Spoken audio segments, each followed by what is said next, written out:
Bonsoir et bienvenue dans Décryptage. Pour ce nouveau numéro, nous allons aborder les relations algéro-marocaines et le conflit au Sahara occidental. L'espace maghrébin a connu cet été des évolutions inédites sur ces questions-là. Les deux pays ont rompu leurs relations diplomatiques. Alors, pour quelles raisons Alger et Rabat en sont arrivés là? Quelles sont les conséquences de cette rupture sur la paix et la stabilité de la région? Jusqu'où peuvent aller les tensions entre l'Algérie et le Maroc? Tout de suite, Décryptage. Bonsoir et bienvenue à tous à nouveau. À la table de décryptage ce soir, Nourdine Joudi, ambassadeur et ancien secrétaire général adjoint de l'Organisation de l'Unité africaine. Bonsoir Monsieur Joudi, merci d'être avec nous ce soir. C'est moi qui vous remercie. Et à la table de décryptage également, Saïd Ayachi, président du Comité national algérien de solidarité au peuple sahraoui. Bonsoir Monsieur Ayachi. Salam. Merci d'être avec nous. Nous allons, comme je vous l'ai dit en intro, aborder les relations algéro-marocaines. Avec nous ce soir, notre chroniqueuse, journaliste spécialiste des questions internationales qui va nous faire la chronologie de ces rapports et de ces relations algéro-marocaines. Bonsoir Leïla Gertal. Alors Leïla, on en parlait, donc vous allez nous faire la chronologie de ces relations qui ne datent pas d'hier, n'est-ce pas ? Oui, effectivement, quand on parle de la crise ou des relations diplomatiques entre le Maroc et l'Algérie, on se pose beaucoup de questions. Il y a beaucoup de points d'interrogation qui émergent. Donc la crise avec le Maroc ne date pas d'aujourd'hui, mais remonte à très loin dans l'histoire des deux pays. Mais bien sûr, nous allons faire un parcours bref. Donc nous nous limiterons à la période post-indépendance. Nous irons donc aux années 60, plus précisément en 1963, soit une année à peine après l'indépendance de l'Algérie, fraîchement sorti d'une guerre de libération sans merci avec la France. Le Maroc n'a pas tardé à montrer ses velléités occupationnistes. Celui-ci décide donc, contre vents et marées, de grignoter ouvertement au vu de toute la communauté internationale des territoires algériens qu'il estime siens. Et après plusieurs mois de provocations frontalières intenses, la guerre des sables est lancée. Ce fut le premier coup d'hostilité marocaine déclaré à l'encontre de l'Algérie post-indépendante. La guerre ouverte déclarée dans la région de Tindouf et de Hassi Baïda, elle s'éteindra jusqu'au Maroc. On s'en est suivi alors après le cessez-le-feu de l'OUA. C'est grâce à la médiation de l'OUA qu'il y a eu le cessez-le-feu. L'OUA, c'était donc l'organisation de l'Union africaine à l'époque, c'était ça l'appellation. Une fermeture de la frontière du côté marocain fut un peu le premier coup dans cette rupture des relations diplomatiques du côté marocain. Il y a aussi le Maroc qui a abandonné ses aspirations momentanées à Béchar et à Tindouf. C'est l'arrêt définitif des combats scellés en février 1964. Bien plus tard, en 1975, on se rappelle très bien, le Maroc revient au franc avec une opération ou une offensive nommée Marche verte. Cette fois-ci, il vise le Sahara occidental carrément avec plus de 350 000 hommes ou soldats, qu'il dit volontaires marocains. Une agression que la Cour internationale de justice a dénoncée avec ferveur, étant donné que les territoires sahraouis n'étaient pas encore reconnus comme étant liés à la souveraineté du Maroc. La Cour donc reconnaît pour la première fois le droit des Sahraouis à l'autodétermination à l'époque, le processus de décolonisation n'étant pas achevé, dira donc dans ces années l'ONU plutôt. Alors depuis, le Maroc s'est calmé sur le terrain bien sûr, mais n'a pas cessé son travail de sape sur le plan diplomatique. Bien sûr, cible numéro 1 pour ne pas déroger à la règle, c'est l'Algérie. Le Maroc accuse carrément l'Algérie d'être responsable de l'attentat de Marrakech et ça se discute, on verra par la suite. S'ensuit alors l'instauration des visas pour les Algériens et une campagne d'expulsion des Algériens, puis la fermeture des frontières avec l'Algérie, encore du côté marocain. Et puis tout récemment, en 2021, c'est-à-dire l'histoire contemporaine et actuelle, une nouvelle escalade pointe son nez dans les relations diplomatiques entre les deux pays, avec cette sortie des plus inattendus du représentant donc diplomatique marocain aux Nations Unies. Il évoque tout simplement son soutien, je cite, au peuple kabyle et à son autodétermination. Alors, une déclaration chargée d'hostilité à l'égard d'Alger, ça ne se cache pas. La diplomatie algérienne dénonce après plusieurs mises en garde. En août 2021, la sentence tombe. L'Algérie annonce clairement la rupture diplomatique de ses relations avec le Maroc. C'est la conséquence d'une série d'attaques incessantes cachant une volonté de déstabilisation manifeste de la part du Maroc.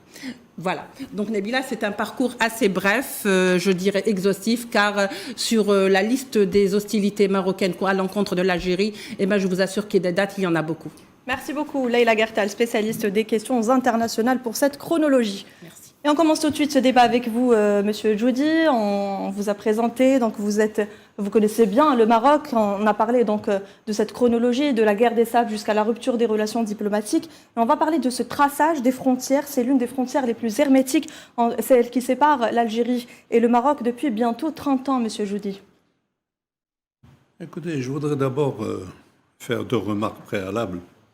Lorsqu'on parle du Maroc, personnellement, et je crois que notre ami le ministre, la Mamra, a aussi fait cette remarque, nous faisons la distinction entre ce qui est le peuple marocain.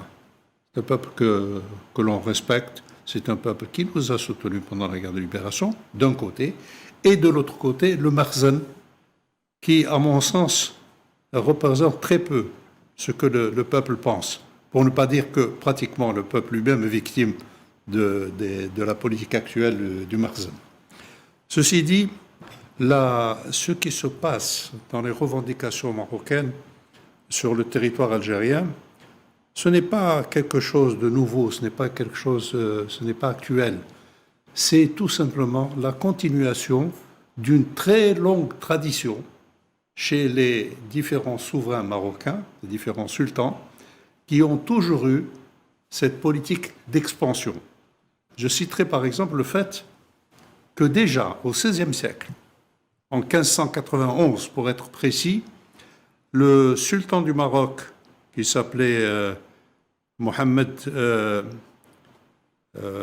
Mansour Saadi, qu'on appelait par la suite Mansour Dahabi, c'est un homme qui avait recruté 6000 hommes pour aller combattre et annexer le royaume de Soraï, l'empire du Soraï, qui est le Mali actuel. Oui. Et ces 6000 hommes, dans la traversée du désert, bien sûr, il y a eu des pertes, mais ils ont fini par occuper une partie de l'empire Soraï parce que, à l'époque, l'empire Soraï était connu pour ses richesses en sel. Or, le sel pour l'Afrique est plus précieux que l'or. Oui. Et puis, des mines avérées d'or. Et à l'époque, cette expédition voulait étendre donc le royaume de Saadi. On va d'ailleurs regarder une carte que vous nous avez apportée, ce qui date de la fin du XVIe siècle, Monsieur Djoudi. C'est une carte qui montre très bien qu'à l'époque, il y avait plusieurs entités, pour ainsi dire. Par exemple, Mansour Saadi était de Tafilet, mais il en avait d'autres dans le Maroc central, le Maroc du Nord, et il y avait déjà une présence étrangère, présence espagnole, à la fois dans ce qui est le Sahara actuel, Sahara occidental, et le nord du Maroc, la région de Tanger et Ceuta et Melilla viendront après. Mais toujours est-il que ce qu'il faut retenir, c'est qu'il y a une différence fondamentale entre l'Algérie, qui, depuis Massinissa, n'a jamais eu de politique expansionniste. Par contre, il y a dans la tradition monarchique marocaine, il y a toujours cette idée d'étendre le territoire marocain jusqu'au détriment de notre pays, de l'Algérie. Et je cite par exemple un témoignage récent de M. Bolton, qui est l'ancien conseiller à la sécurité du président Trump. Bolton avait dit qu'au cours d'une mission, lorsqu'il était ambassadeur aux Nations Unies, dans le bureau du prince héritier, il avait vu une carte. Et cette carte étendait le Maroc sur une très large partie de l'Algérie, pratiquement jusqu'à la partie centrale de l'Algérie, pas seulement Tindouf.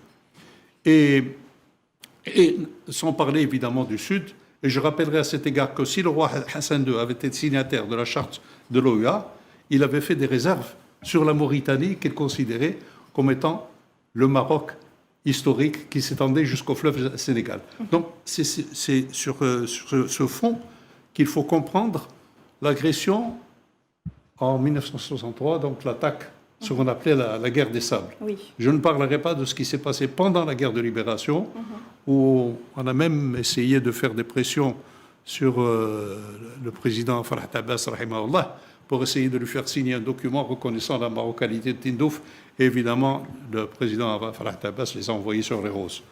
Donc il y a cette volonté permanente d'expansion du territoire, et là-dessus se greffe une hostilité permanente du Merzen, je le précise. On va en parler. Du Merzen à l'égard de l'Algérie, de ses valeurs, de ses principes et de tout ce qu'elle défend dans le monde pour ce qui est de la liberté des peuples, de leur autodétermination et de leur droit de vivre dans la dignité et dans la liberté. On va en parler justement d'autodétermination. Avec nous en direct de France, Régine Villemont, présidente de l'Association des Amis de la Raste. Bonsoir.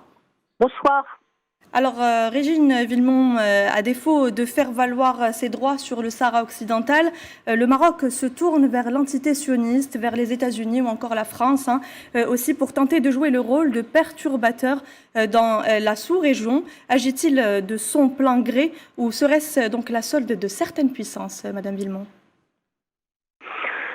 Écoutez, moi, ce qu'on observe, si vous voulez, c'est que la présidence de Trump, qui s'est terminée par ce geste d'échanger la marocanité du Sahara contre l'appui du Maroc à Israël, était particulièrement grave et particulièrement scandaleuse.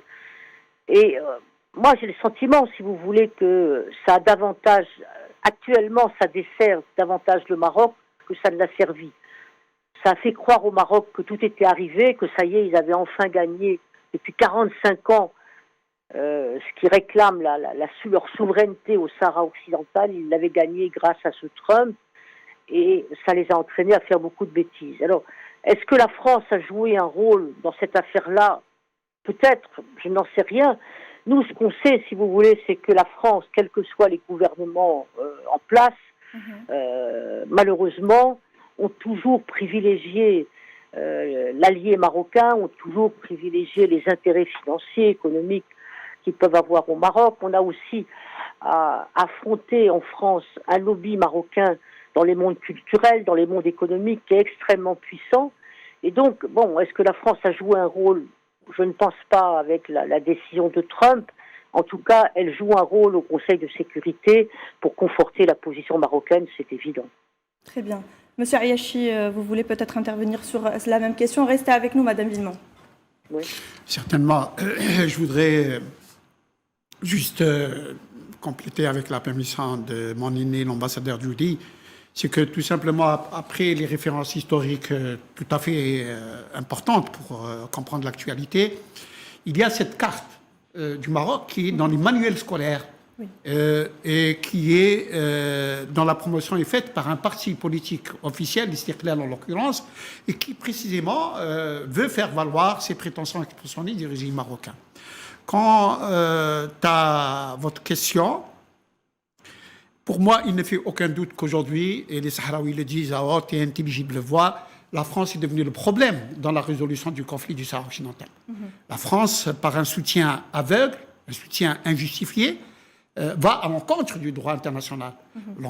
La France, qui se dit patrie des droits de l'homme, la France gêne la protection et le respect des droits de l'homme qui sont quotidiennement, massivement violés au Sahara occidental contre des civils sahraouis. Ceci, avec les rapports documentés, avec les témoignages vérifiés de nombreuses ONG internationales, et pas des moindres ONG internationales, Human Rights Watch, Frontline, la Fondation Kennedy, le département d'État US, le Parlement européen.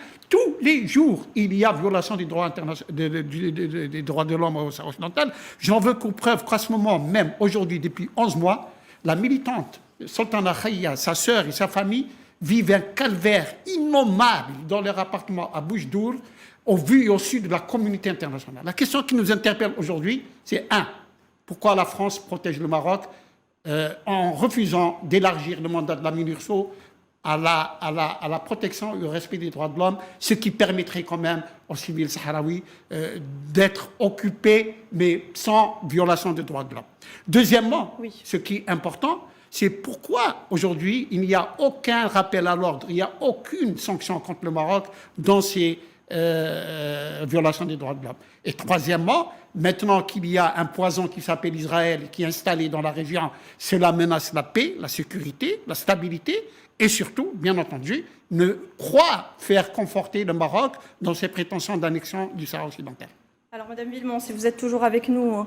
Je voudrais. Oui. Bonjour Saïd. Bonjour. On connaît bien là ta grande détermination à dénoncer ce qui est important à dénoncer. Tu as raison que c'est vrai que la pauvre Sultana Raya, elle est dans une situation bien difficile.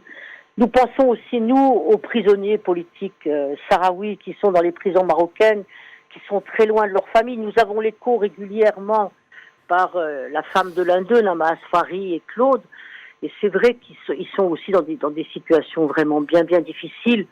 Et que tous ces militants de Gdamizik qui sont en prison depuis près de 10 ans maintenant, ou plus de 10 ans maintenant, vivent vraiment dans des conditions difficiles et sont très très loin de leur famille, ne peuvent pas avoir de visite. Et nous-mêmes, Claude, on s'est bagarré avec elle, elle a fait une grève de la faim pour aller voir son mari, etc. etc. Et c'est vrai, si vous voulez, que la France, au prétexte de respecter la souveraineté marocaine, ne fait pas grand-chose, sinon rien, pour que Claude puisse rentrer au Maroc et aller visiter son mari. Mais si vous voulez, je voudrais quand même terminer mon intervention parce que il faut aussi essayer de dégager de l'actualité ce qui est positif. Si vous voulez, là, ce qui me semble vraiment important, c'est que la justice européenne, à travers l'arrêt qu'elle a rendu ce 29 septembre par son tribunal sur la question des accords entre l'Union européenne et le Maroc au niveau du commerce et de la pêche, je trouve, a rendu comme une espèce d'hommage, si vous voulez, en tant que juge, en tant que tribunal, à la grande capacité du Polisario et de la RALD de suivent leur chemin en cohérence pour petit à petit, compte tenu de ce qu'ils sont, de leur faible nombre, compte tenu de la difficulté de leur lutte, en toute cohérence et petit à petit, et en gagnant à chaque fois une étape, que ce soit au niveau de l'ONU, de son Assemblée générale, du Conseil de sécurité et maintenant au niveau de l'Europe, eh bien c'est un hommage rendu à cette exigence, à cette cohérence de respect de la justice et du droit international pour qu'enfin ce droit international leur rende justice, leur rende leur droit et leur permette de s'autodéterminer et de choisir leur indépendance en toute liberté. Moi, c'est ça que j'ai entendu, si vous voulez, avec l'arrêt du tribunal de l'Union européenne. Ça prendra encore sans doute du temps. Ça sera encore des années d'exil pour les Sahraouis. Ça sera encore des années d'occupation pour ceux qui sont restés au Sahara occidental. Oui. Mais je crois que l'arrêt du tribunal de justice de la Cour européenne, qui conforte ce qu'a dit la Cour européenne en 2016 et en 2018, eh bien, prépare des chemins qui sont très importants et surtout prépare de l'incertitude économique alors que le Maroc ne veut que du business en ce qui concerne le Sahara occidental et ses relations avec l'Afrique noire. Donc je crois que l'Algérie a bien joué en privant le Maroc de son gaz, parce que c'est sur le business qu'il faut toucher, et la France malheureusement ne touche pas trop au business au Maroc. Mais bon, l'important c'est que l'Union européenne prenne des décisions, que sa justice prenne des décisions, et que grâce au travail que l'on mène, grâce à l'Algérie bien sûr, et que ces décisions de justice prennent corps sur le terrain et faire s'avancer vraiment les choses sur le terrain. Voilà. Merci beaucoup, Régine Villemont, présidente de l'Association des Amis de la Race. Bonne suite à vous pour l'émission. Au revoir. Merci beaucoup. Alors, Monsieur Joudy, on en parle justement. Pourquoi la France vole toujours au secours de la monarchie ? Écoutez, je disais tout à l'heure qu'il fallait faire attention à ne pas mélanger le peuple et certains de ses dirigeants. J'ai cité le cas du Maroc, mais je citerai également le cas de la France. Lorsque, pendant la guerre de libération, il ne faut pas oublier que si les dirigeants français de l'époque tenaient absolument à maintenir cette Algérie française, avec le soutien, bien sûr, d'une extrême droite, mais il ne faut pas oublier que nous avions, dans le peuple français, nous avions des Français de valeur qui nous ont aidés, ceux qu'on a appelés, par exemple, les porteurs de valises, ou bien des artistes comme Serge Reggiani, ou alors même les jeunes gens du contingent qui se couchaient sur les rails pour ne pas aller combattre en Algérie. Donc il y avait une différence entre l'État français et le peuple français dans son ensemble. D'ailleurs, la meilleure preuve étant que le général de Gaulle a bien essayé de garder l'Algérie française. Mais seulement il s'est heurté à une espèce d'idée géniale de la part de ceux qui ont déclenché la lutte de libération nationale. Ils n'ont pas retenu comme seul critère la lutte armée, sachant pertinemment que dans une guerre asymétrique, nous ne pouvions pas, nous, Algériens, dans le cadre dans lequel nous activions, nous ne pouvions pas mener l'armée française à une défaite similaire à celle de Dien Bien Phu. Donc, l'objectif en réalité était de faire subir des pertes sérieuses à la France dans tous les domaines, de manière à la forcer à reconnaître la représentation du FLN comme seul représentant du peuple algérien et de forcer la France à s'asseoir à la table de négociation, donc à être forcée à se retirer de l'Algérie, qu'elle le veuille ou pas. Et là, De Gaulle a lâché, non pas parce qu'il aimait l'Algérie, loin de là, mais en tant que nationaliste français. Il a vu que la France s'écroulait petit à petit économiquement. Les 4 milliards de francs quotidiens sur la guerre de libération, les 4 milliards de francs, je veux dire, qu'il dépensait en termes militaires, les pertes en hommes, etc. Sur le plan international, un isolement qui commençait à se faire autour de la France. Rappelez-vous l'attitude du jeune sénateur Kennedy, futur président, qui soutenait l'idée de l'indépendance de l'Algérie, le cas de Tito, etc. Donc, mais ce que les gens oublient peut-être, c'est que dans l'accord de protectorat, qu'on appelle l'accord de Fès, qui a été signé entre le sultan du Maroc et la France, il y avait un article qui stipulait que la France s'engageait à protéger le sultan, sa famille, ses descendants et ses successeurs. Cet accord a été ratifié par les 2 assemblées françaises, par l'Assemblée nationale et par le Sénat, et ce fameux accord, cette fameuse décision de la France n'a jamais été abrogée, ni au lendemain de l'indépendance du Maroc, ni à l'heure actuelle. Donc, si vous voulez, il y a toujours cette espèce de donnée du protectorat qui est toujours, aux yeux des Français, qui est valable. Maintenant, il y a d'autres facteurs, évidemment, parce que l'Algérie gêne. L'Algérie est un pays qui ne s'est pas plié à ce que voulait l'ancienne puissance coloniale, c'est-à-dire remplacer le système colonial par un système autre, mais toujours de domination culturelle, politique, etc., etc. Donc, cette Algérie, et je citerai par exemple ce qu'a dit un analyste récemment, aujourd'hui, l'Afrique est considérée comme étant le continent de l'avenir. Et toutes les grandes puissances sont derrière l'Afrique, sont à la recherche de l'Afrique. Que ce soit les États-Unis, la Russie, la Chine, la France, la Grande-Bretagne, mais l'Algérie constitue un passage obligé et en même temps un obstacle dans la mesure où l'Algérie n'a jamais cédé sur le plan du principe, sur le plan de la défense des droits des peuples, à l'indépendance et à la dignité. Et c'est pour ça que l'Algérie a toujours été fidèle à ces principes, non seulement pendant la guerre de libération, parce que souvenez-vous, c'était pendant la guerre de libération que nous avons commencé à former des combattants africains. Oui.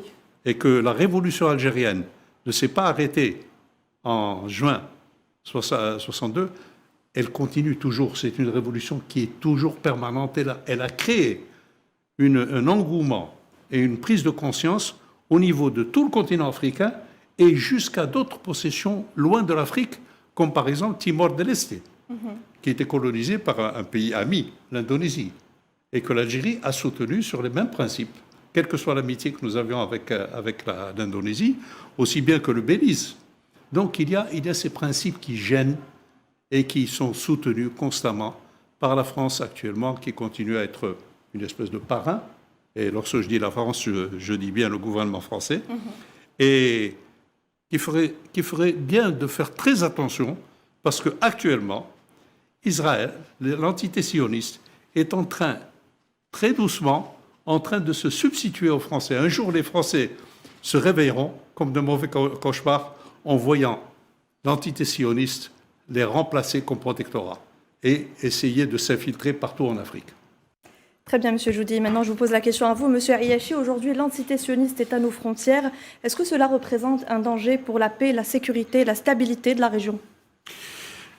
Il ne fait aucun doute que le décret scélérat de Trump a permis une transaction criminelle sur le dos des peuples palestiniens et sahraouis. La normalisation qu'a effectuée le Maroc avec l'entité sioniste ne regarde que le Maroc. Le problème, c'est qu'elle introduit un poison qui s'appelle Israël, qui est maintenant à nos frontières. Et l'Algérie reste, probablement avec la Syrie, le dernier pays à ne pas avoir plié le genou devant l'entité sioniste. Et donc Israël, maintenant installé à nos frontières, n'aura de cesse que de nous faire plier, de vouloir nous faire plier. Il sait très bien que les enfants de novembre ne sont pas faciles à gérer. Et bien entendu, il va utiliser tous les moyens, je dis bien tous les moyens, pour venir concrétiser son objectif. Et évidemment, on peut craindre que, justement, dans le cadre de cette stratégie de faire plier l'Algérie, il utilise carrément le gouvernement marocain, c'est-à-dire l'armée marocaine contre l'Algérie. L'Algérie, bien sûr, saura garder la raison nécessaire pour ne pas avoir un conflit ouvert avec le voisin marocain, mais l'entité sioniste fera tout pour envenimer les relations, fera tout pour déclencher une lutte fratricide entre le Maroc et l'Algérie. Et évidemment, on peut craindre que Israël trouvera aussi d'autres incitateurs à ce conflit qui évidemment menace la paix, la sécurité, la stabilité dans la région.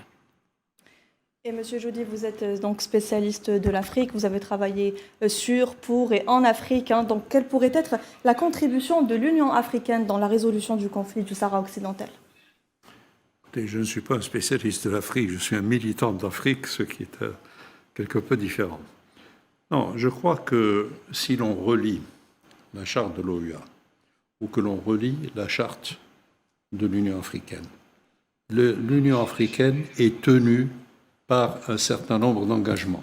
Au titre de ces engagements, il y a notamment le soutien à la Palestine, mais il y a également et surtout le problème de la décolonisation de la moindre parcelle du continent africain.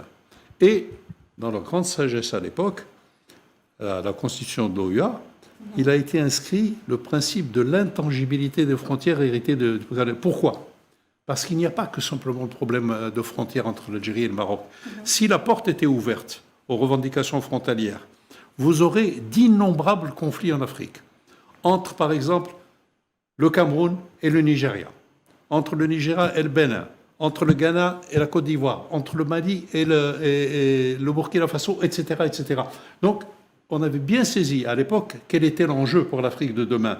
C'est-à-dire qu'il fallait lutter pour l'indépendance, il fallait débarrasser de l'Afrique de toute trace du colonialisme et de l'apartheid et de maintenir les pays africains indépendants dans les frontières qu'ils ont héritées du colonialisme. Ça, c'est un point extrêmement important et c'est un point sur lequel l'Algérie insiste. Et je crois qu'en préparation justement du prochain sommet de février des chefs d'État, je crois que le président Tebboune et le ministre des Affaires étrangères, la Mamara, ont été très clairs sur ce point. Qu'il fallait absolument que les chefs d'État, en février, prennent leurs responsabilités, et toutes leurs responsabilités. Nous avons réussi à éliminer l'apartheid. Mais comme disait à l'époque, je me souviens, un chef d'état-major de l'ANP qui avait dit que nous avons battu militairement le fils, mais qu'il en est resté des... L'intégrisme. Eh bien, l'apartheid est mort en Afrique du Sud.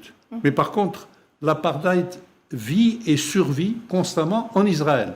Pas seulement à l'égard des Palestiniens, qui sont considérés comme des sous-hommes, mais à l'égard des Israéliens eux-mêmes, puisque ceux qui se disent les Ashkénazes, c'est-à-dire les Israéliens d'origine européenne, méprisent des séfarades qui sont d'origine soit nord-africaine, soit des pays arabes. Et il faut dire une chose à propos de l'Algérie.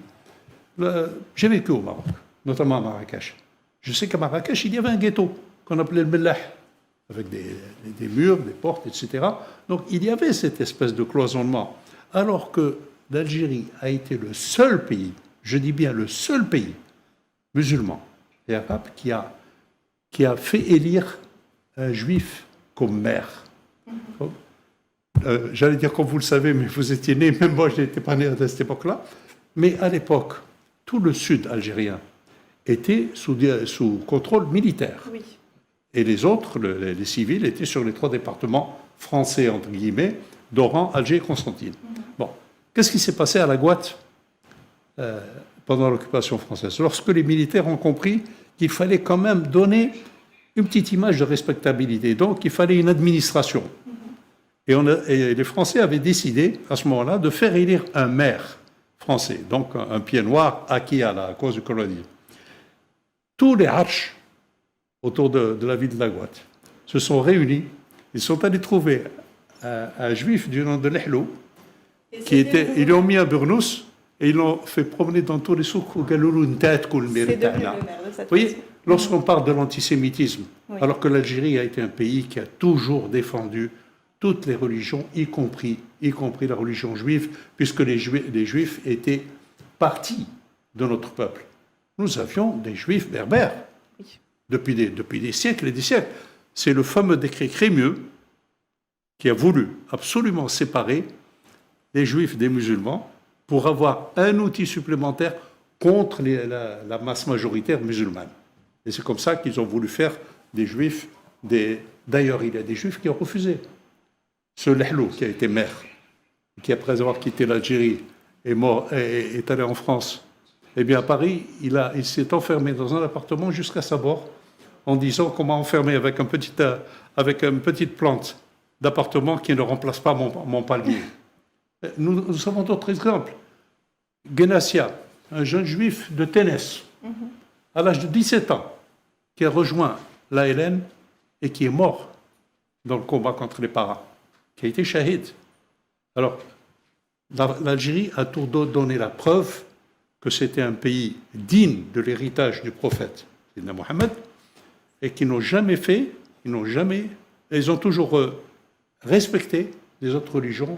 D'ailleurs, en dehors des juifs indigènes d'Algérie, n'oubliez pas que les juifs qui ont été victimes de la Reconquista en Espagne sont venus se réfugier chez nous, jusqu'à Constantine. Donc il y a, vous voyez, cette... Monsieur Jouty, pour revenir donc au Maroc, comment expliquer l'acharnement du Maroc contre l'Algérie, d'autant que sur le conflit sahraoui, l'Algérie s'est toujours rangée du côté de la légalité du droit international avec impartialité. L'Algérie, elle, a toujours été fidèle à ses principes, à des principes millénaires. C'est quelque chose de génétique chez les Algériens. On a toujours été, en tant qu'Algériens et en tant que musulmans, nous avons toujours été d'une générosité exceptionnelle à l'égard des autres peuples. Nous avons toujours défendu les autres peuples, quel qu'en soit le prix. Et nous avons payé le prix lorsque nous avons commencé à aider les Mozambicains, les Angolais, etc., ou bien l'ANC. Nous avons payé le prix par certaines restrictions, etc., que nous opposaient les amis de la France et de la Grande-Bretagne ou le Portugal colonialiste.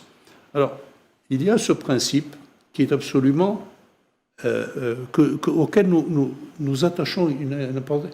Le Maroc, comme je l'ai dit au début, excusez-moi, le Makhzen plutôt, le Makhzen voit ses intérêts du trône, et rien d'autre que les intérêts du trône, pas celui du peuple marocain. Et il voudrait à cet égard s'afficher comme étant la grande figure du monde arabe. D'ailleurs, vous savez qu'un petit incident qui est très significatif, lorsque le roi s'est attribué le titre de Amir al-Mu'minin. Pourquoi? Parce que lorsque nous avons eu la conférence des non-alignés ici à Alger, au temps du regretté président Boumedienne, dans l'ordre protocolaire, et le protocole est extrêmement important dans la vie diplomatique, le président Boumedienne, tous les chefs d'État s'étaient réunis dans une salle du Club des Pins, Et puis, le président Boumedienne devait rentrer le premier avec Haïlé Sélassié et puis les autres chefs d'État. Hassan II a exigé de rentrer le premier. Et le président lui a dit, je suis désolé, mais le doyen d'âge, c'est Haïlé Sélassié, il est empereur. Il a dit, moi, je suis émir des croyants. Il a dit, je suis désolé, lui est le roi des rois. C'est l'empereur. Et le Shah d'Iran, lui aussi, se dit Shahanshah. Alors, restons sur des principes civilisés, c'est-à-dire le respect de l'âge, le respect de l'ancienneté. Et c'est le Shah d'Iran, l'empereur d'Éthiopie qui rentrera le premier, suivi des autres dans l'ordre de préséance. Et à telle enseigne que Hassan II a décidé de partir seul avant tout le monde, d'aller s'asseoir à sa table avant que les gens... Vous voyez, il y a eu toujours cette espèce de volonté de leadership. De leadership. Et ce qui les gênait, justement, c'était l'autorité qu'a eu l'Algérie sur le plan moral en Afrique. La révolution algérienne a eu un impact extraordinaire sur l'Afrique. Comme me le disait le général Obasanjo, l'ancien président du Nigeria, qui me disait que l'Algérie a été le flambeau de l'indépendance de l'Afrique. Et ça ne se digère pas de l'autre côté. Tout à fait.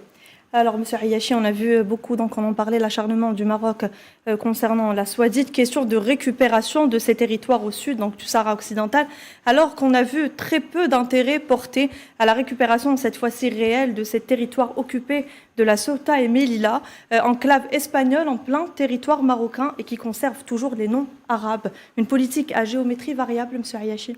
Certainement. Cela dénote tout simplement...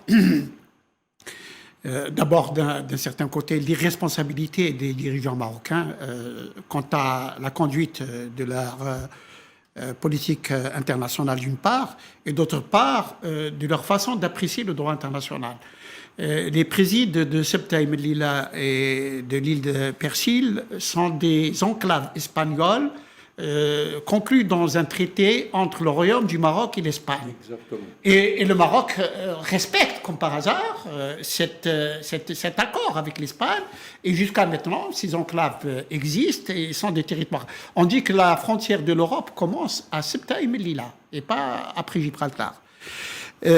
Par contre, pour le Sahara occidental, pays d'ailleurs dont toutes les juridictions internationales reconnaissent le distinguo entre les territoires du Sahara occidental et le Maroc, c'est-à-dire que la frontière internationalement reconnue du Maroc s'arrête à Ouattenoun, le Maroc dit que ce sont les provinces du sud du Maroc, alors que, bien entendu, le droit international a déjà, sur les tablettes de l'ONU, enregistré les territoires du Sahara occidental comme pays non autonomes. La Charte des Nations Unies est très claire sur le problème qu'aux pays non autonomes, c'est-à-dire les pays colonisés, doivent bénéficier d'un référendum d'autodétermination, et que le Maroc ne reconnaît pas ces situations de droit international, alors que là, et sous le contrôle de mon aîné, l'ambassadeur Djoudi, non seulement le roi Hassan II a promis l'autodétermination au peuple sahraoui, ses représentants, les Dagdidira et beaucoup d'autres, dans des assemblées à l'OUA, ont reconnu l'autodétermination du peuple, pour le peuple sahraoui. Ce n'est qu'après que Hassan II a essuyé 2 tentatives de coup d'État qu'il a retourné kazakh sous l'incitation de son protecteur, la France, pour dire que maintenant, je vais créer un abside de fixation pour mon armée et réaliser l'unité sacrée politique intérieure autour de ce dossier, ce qu'il a fait depuis 1975. Malheureusement, le droit international est contre lui. Et dans tous les cénacles, dans tous les forats internationaux, on dit, mais enfin, le problème du Sahara occidental est un problème de droit très clair. Pays colonisé, référendum d'autodétermination. Le Maroc, par un discours d'amalgame, de confusion, mensonger, tout simplement rejette la responsabilité sur l'Algérie, en disant, mais c'est l'Algérie qui a inventé ce conflit. C'est l'Algérie qui a inventé le Front Polisario. Mon problème, moi, c'est avec l'Algérie, c'est pas avec les Sahraouis. Sauf que les Marocains, enfin, le régime marocain, oublie qu'il a signé un cessez-le-feu avec un partenaire, un protagoniste, un adversaire qui est reconnu, identifié, qui s'appelle le Front Polisario. Le Maroc a été invité et il a concédé à des négociations avec le Front Polisario, pas avec l'Algérie. Selon la formule diplomatique consacrée, Nous sommes un pays intéressé et non concerné par le conflit. Et par conséquent, quand maintenant le Maroc veut absolument responsabiliser l'Algérie de cette impasse dans laquelle il se trouve, bien entendu, il trouve malheureusement, et je le répète à haute et intelligible voix, il trouve en la France un soutien de poids en tant que membre permanent du Conseil de sécurité pour faire durer le calvaire et les souffrances du peuple sahraoui, alors que le droit est très clair concernant la résolution du dossier. Je suis de ceux qui pensent que si la France se canalise dans une neutralité, on ne lui demande pas de soutenir les Sahraouis, on lui demande seulement de respecter le droit international comme la France se dit être un pays de droit et de démocratie. Si la France adopte une position de neutralité dans le conflit sahraoui, le conflit sera résolu dans l'année qui suit. Sauf que la France, maintenant, contre vent et marée, soutient mordicus le Maroc dans cette aventure colonialiste qui, évidemment, d'un autre siècle et qui est condamnée par toute la communauté internationale, sauf que les protecteurs du Maroc ne facilitent pas la résolution du conflit. Tout à fait. Et M. Ayachi, après la nomination donc, de De Mistura en tant qu'envoyé personnel, du secrétaire général de l'ONU, quelles sont les perspectives dans le dossier du Sahara occidental? Je suis, Madame Nabila, je suis très pessimiste pour ma part. Je suis très pessimiste quant aux perspectives qui s'ouvrent. Vous savez, la résolution 2602 qui a émané du Conseil de sécurité dernièrement est la pire des résolutions qui a jamais été faite pour le conflit du Sahara occidental. Elle est très déséquilibrée en faveur du Maroc. Elle est injuste pour le peuple sahraoui. Parce qu'on veut mettre sur un pied d'égalité les violations que commet le Maroc quotidiennement au Sahara occidental avec de prétendues préoccupations sur les droits de l'homme dans les camps de réfugiés sahraouis. Lorsqu'on sait que dans les camps de réfugiés sahraouis vivent jour et nuit 15 représentants d'ONG internationales et européennes en particulier avec les Sahraouis. Il y a des représentants du PAM et du SCR dans les camps de réfugiés. Il ne peut pas y avoir de violation, en tout cas caractérisée, des droits de l'homme dans les camps de réfugiés sahraouis, alors que c'est le cas au Sahara occidental. Et la résolution 2602 met sur un même pied d'égalité les violations commises par le Maroc avec de prétendues violations de droits de l'homme dans les camps de réfugiés. Et donc, par conséquent, elle est tendancieuse aussi, cette résolution, parce qu'elle veut entraîner l'Algérie, comme l'exige le Maroc, comme étant un partenaire dans les discussions sur la résolution du conflit. Nous sommes, encore une fois, un pays intéressé et pas concerné. Et donc, les Sahraouis ont demandé, la direction politique sahraoui a demandé qu'il soit établi pour M. De Mistura un agenda, un calendrier de travail, c'est-à-dire des étapes avec des dates pour arriver tout simplement au référendum. Or, le Conseil de sécurité, que fait-il? Il désigne de M. De Mistura et rien d'autre. C'est-à-dire M. De Mistura. J'espère me tromper, je voudrais me tromper. Mais M. De Mistura risque de connaître le même sort que ses prédécesseurs qui sont également des gens de haut calibre. Quand je dois citer James Baker, Christopher Ross ou Kohler, qui est l'ancien président de la République fédérale d'Allemagne, qui toutes, face à des entraves, à des embûches, à des manœuvres dilatoires, à des pressions, M. Kohler a subi des pressions, ont toutes jeté l'éponge et par conséquent, et je crois que M. De Mistura risque de connaître le même sort. Tant qu'il n'y a pas cette volonté politique, tant qu'il y a cette inertie, cette inaction au sein du Conseil de sécurité pour faire valoir le droit international, et seulement le droit international. Et M. Joudi, donc le conflit sur le Sahara occidental et bien d'autres sujets qui ont mené à la rupture des relations diplomatiques entre Alger et Rabat. Donc ces ruptures diplomatiques sont particulièrement coûteuses pour le Maroc sur le plan économique. On a l'Algérie qui décide de fermer l'espace aérien aux civils et aux militaires et a décidé de ne pas renouveler le contrat sur la coopération énergétique avec le régime marocain. Écoutez, si vous le permettez, je voudrais juste ajouter un point d'information à ce que notre ami vient de dire avant moi. C'est que les faits tangibles sont quelquefois beaucoup plus valables que ce qu'on peut lire. La charte des Nations Unies est claire. Mais si le Sahara était marocain, comme le magazine le prétend, comment se fait-il que les Nations Unies aient donné le statut d'observateur au Front Polisario qui participe au débat sur la question de Qatar?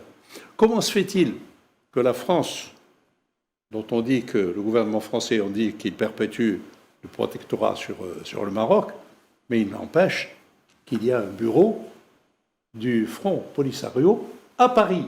Oui. C'est-à-dire qu'il y a des faits qu'on ne peut pas nier et qui vont dans le sens précisément du respect de la justice internationale et contre la reconnaissance de la marocanité. Ceci étant dit, je reviens à votre question. Sur le plan économique. Sur le plan économique, l'Algérie a été d'une patience infinie.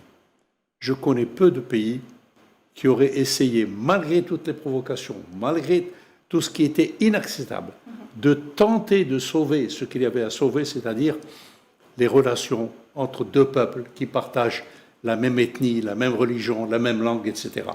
Mais il arrive un moment où il y a une ligne rouge qu'il ne faut surtout pas dépasser. Lorsque le Maroc a dépassé cette ligne rouge, lorsque Omar Filali, qui était connu pour sa haine de l'Algérie, déjà lorsqu'il était représentant du Maroc à Genève, lorsqu'il se permet, par un document officiel, distribué aux membres des pays non alignés pour défendre l'indépendance d'une région algérienne.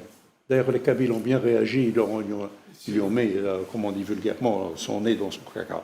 Mais cette manière de soutenir le démembrement d'un pays souverain et voisin, qui plus est, eh bien, l'Algérie, encore une fois, a tendu une dernière perche au Maroc. Notre ministre, la Mamara, s'est adressé directement au gouvernement marocain, en disant, bon, certains prétendent que c'est une incartade, c'est simplement une bêtise de leur représentant des Nations Unies, mais ne connaissant les structures de la politique marocaine, Omar ne pouvait jamais faire un acte de ce genre s'il n'avait pas reçu d'instructions claires et précises du roi, Mohamed VI, et de son ministre des Affaires étrangères qu'on appelle par ironie Baroueta et qui n'est rien de plus qu'une charrette que l'on traîne. Bon. Il y a donc cette énorme patience de l'Algérie. Mais la fierté du peuple algérien a des limites. Et c'est pour ça que finalement, l'Algérie a été contrainte et forcée de décider souverainement, puisque vous ne voulez pas, malgré tout ce que nous faisons pour essayer de sauver la paix dans cette région, eh bien, nous avons décidé de rompre les relations diplomatiques. Si ça s'était arrêté là, puisqu'on avait eu déjà une première rupture du fait du Mersenne, peut-être qu'on aurait pu avoir une petite lueur d'espoir. Mais c'est que le Maroc a continué par d'autres attaques, par d'autres... Vous savez, cette guerre de quatrième génération qui s'appuie beaucoup sur les médias. Les médias n'ont jamais cessé de faire la publicité de l'agressivité du Maroc. Alors, ce qui est assez curieux, c'est qu'il y a à peine 48 heures, un journal israélien reprend les paroles d'un officiel israélien dénonçant l'Algérie comme pays agresseur qui provoque le Maroc, etc., qui veut la guerre. Vous voyez, c'est-à-dire que la victime devient l'agresseur. Vous voyez un peu la manip qu'on est en train de faire au niveau de la procédure. Et ce que cette fois-ci, on a dit au Maroc et à ceux qui le soutiennent aussi. Basta. Ça suffit. Maintenant, c'est clair. Le ministre des Affaires étrangères a été chargé par le président d'adresser une note officielle à toutes les organisations à laquelle nous appartenons, les Nations Unies, la Ligue arabe, la Conférence islamique, etc. Toutes ont été notifiées en disant les faits maintenant sont clairs. On est arrivé à un stade où le Maroc utilise des drones de combat contre des civils.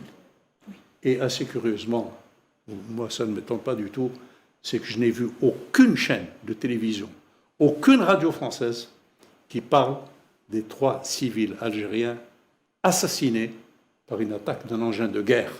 Aucune. Alors même pas au niveau de nos amis du Golfe. Justement, Monsieur Joudi, les premiers éléments de l'enquête sur l'assassinat de ces 3 ressortissants au Sahara occidental près de Bir el-Ahlou indiquent clairement donc l'implication de la main de l'occupation marocaine dans ce qui a été qualifié de crime barbare.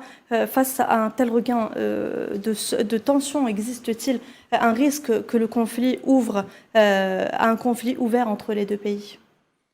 Écoutez, je ne suis pas dans les secrets du président de la République ou du ministre des Affaires étrangères. Je pense que notre gouvernement actuellement, le président de la République, le ministre des Affaires étrangères, le gouvernement, les services de sécurité, etc., sont en train de réfléchir. Ce sont des gens qui ont le sens de leurs responsabilités, qui ne réagissent pas de manière impulsive, comme on aurait que certains le disent, qu'il faut attaquer les Marocains, qu'il faut chasser les Marocains du territoire algérien. Non, non. Ils réfléchissent posément et le président a promis une chose et il l'appliquera. Ce sera dire que le crime ne restera pas impuni. Je vous rappellerai simplement une parole qui avait été dite à l'époque où l'Algérie a joué un rôle extraordinaire dans la libération des otages français de Téhéran, des otages américains de Téhéran, que personne n'avait réussi à faire. L'Algérie a réussi à les faire libérer. Et à son retour, le ministre des Affaires étrangères de l'époque, c'est Mohamed Ben Yahya, devant tout un parterre de journalistes qui lui ont demandé des questions, des précisions, etc. Quelle a été sa réponse? Il a dit, messieurs, les meilleures des opérations ne se font pas nécessairement sous la lumière des projecteurs. Voyez, ne demandez pas à une armée, par exemple à l'ANP, de vous dire qu'est-ce qu'elle prépare, elle. J'ai un ennemi en face, j'étudie la situation dans le fond, les conséquences à court, à moyen, à long terme, etc., etc. Le gouvernement fait la même chose. Il faut faire preuve de patience. Et je sais que le gouvernement ne laissera pas ça impuni. Mais entre-temps, c'est un appel que je voudrais lancer. Il faudrait dire que nous, en tant que société civile, parce que je parle en tant que citoyen, je n'ai aucune autorité en tant qu'ambassadeur ou je n'ai aucun rôle dans l'administration ou dans le gouvernement, je dis en tant que simple citoyen qu'il faut que l'on soit conscient des dangers qui guettent l'Algérie actuellement. La seule chose qui peut nous sauver, c'est notre solidarité et notre prise de conscience. Il y a beaucoup d'Algériens qui ne sont pas encore conscients de la réalité du danger. Et je rappellerai par exemple qu'en 1963, il y avait une guerre civile entre le FFS et la présidence assurée par le président Ben Bella. Mohamed El-Hajj, qu'est-ce qu'il a fait? Lui qui dirigeait la guerre des Kabyles contre le gouvernement central. Malgré le fait que sa tête était mise à prix, il a réussi à venir incognito à Alger. Il est allé directement au bureau de Boumediene, qui était vice-président, ministre de la Défense, pour lui dire ce qui nous sépare, on le réglera entre nous. Mais pour l'instant, ce qui est important, c'est la défense de l'Algérie. C'est un exemple remarquable. Eh bien, je souhaiterais, à mon tour, qu'aujourd'hui, chaque Algérien, quel que soit son degré de connaissance ou son statut, que chaque Algérien soit conscient du fait qu'aujourd'hui, nous sommes face à un danger extrêmement grave qui menace notre souveraineté. Nous avons les moyens de nous défendre, mais nous n'avons pas, il faut éviter que nous ayons encore des pertes humaines et des pertes matérielles. Alors j'en appelle à notre peuple. Seule la solidarité et la prise de conscience peut nous sauver. Merci Monsieur Joudi. Nous arrivons presque à la fin de notre émission. Je vous laisse le mot de la fin de votre côté, Monsieur Ayachi. Donc il y a 11 ans, à un jour près, le 8 novembre 2010, ont eu lieu les événements tragiques de Exim Izik. Exim Izik, oui. Nous fêtons, nous commémorons, nous nous souvenons qu'il y a 11 ans, des Sahraouis pacifiques se sont rassemblés à 15 km de l'Ayoun pour organiser un camp de revendication, tout simplement, pacifiquement encore une fois, et qu'ils ont été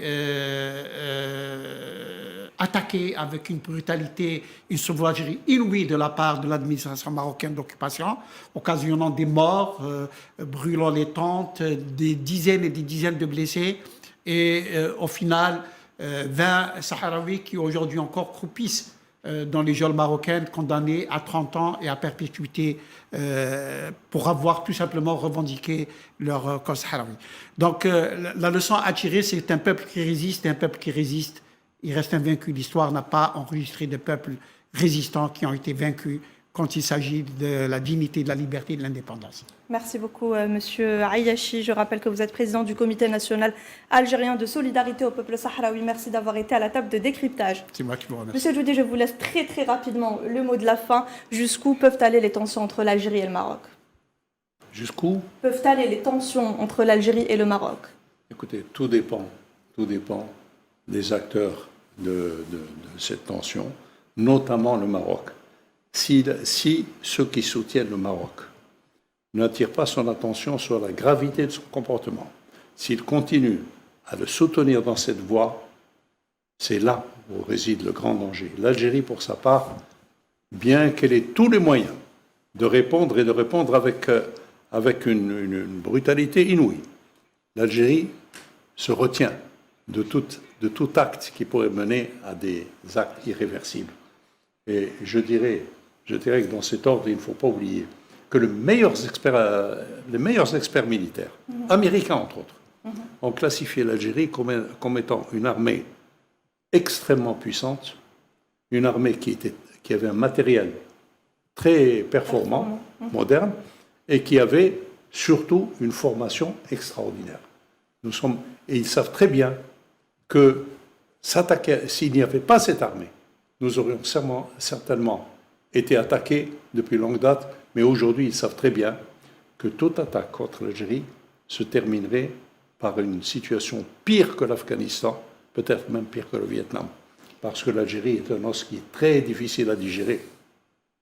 Merci beaucoup, Nordine Djoudi. Je rappelle que vous êtes ambassadeur et ancien secrétaire général adjoint de l'Organisation de l'Unité africaine. Merci à tous les deux d'avoir été avec moi. Merci à tous de nous avoir suivis. On se retrouve mardi prochain pour un nouveau décryptage.